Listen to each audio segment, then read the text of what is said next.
Rahim. Today we present atomic radii or atomic radius. Singular is radius while plural is radii.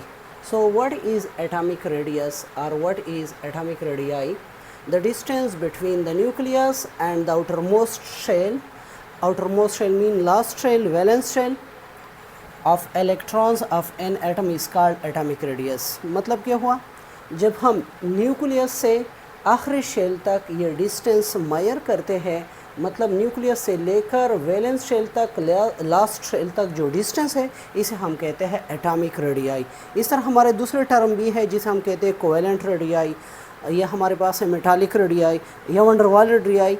वो हम इंशाल्लाह next topic में पढ़ेंगे. आज सिर्फ हम पढ़ते हैं एटॉमिक रेडियाई और एटॉमिक रेडियस. सो हम किस तरह रिप्रेजेंट करते हैं representation of atomic radius. The atomic radius is represented by small r. हम एटॉमिक रेडियस को स्मॉल आर से रिप्रेजेंट करते हैं. एटॉमिक रेडियस का रिलेशन किस चीज़ के साथ है? Atomic radius is directly proportional with the number of shells. जितने हमारे पास नंबर ऑफ़ शेल बढ़ेंगे इतना हमारे पास जो एटॉमिक रेडियाई है, एटॉमिक रेडियस जो है वो बढ़ेगा. फॉर एग्जांपल हाइड्रोजन से लिथियम का जो एटॉमिक रेडियाई होगा वो बड़ा होगा क्योंकि लिथियम में 2 शेल है जबकि हाइड्रोजन में 1 शेल है. इस तरह लिथियम से ज़्यादा होगा सोडियम, सोडियम से ज़्यादा होगा पोटेशियम का. मतलब जब शेल बढ़ते हैं तो न्यूक्लियस से डिस्टेंस बढ़ती है तो एटॉमिक रेडियाई भी बढ़ती है. अब हम किस तरह एक्सप्रेशन करते हैं एटॉमिक रेडियाई को, हम किस चीज़ से एक्सप्रेस करते हैं? Atomic radii are expressed in nanometer जो इक्वल है 1.0 मल्टीप्लाई 10⁻⁹ मीटर. हमारे पास जो एटॉमिक रेडियाई है वो हम एक्सप्रेस करते हैं नैनोमीटर में, और 1 नैनोमीटर इक्वल होता है 1.0 मल्टीप्लाई 10⁻⁹ मीटर. और हम इसको एक्सप्रेस करते हैं इन पिकोमीटर, और पिकोमीटर इक्वल होता है 1.0 मल्टीप्लाई 10⁻12 मीटर. मतलब हमारे पास जो पिकोमीटर है वो हमारे पास इक्वल है 1.0 मल्टीप्लाई 10⁻12 मीटर के, और नैनोमीटर जो है 1.0 मल्टीप्लाई 10⁻⁹ मीटर के इक्वल है. हम किस तरह मेजरमेंट करते हैं, किस तरह हम मालूम करते हैं? हम एक्सरेस डिफ्रैक्शन प्रोसेस के ज़रिए या स्पेक्ट्रोस्कोपिक टर्म के ज़रिए हम एटॉमिक रेडियाई को मेजर करते हैं.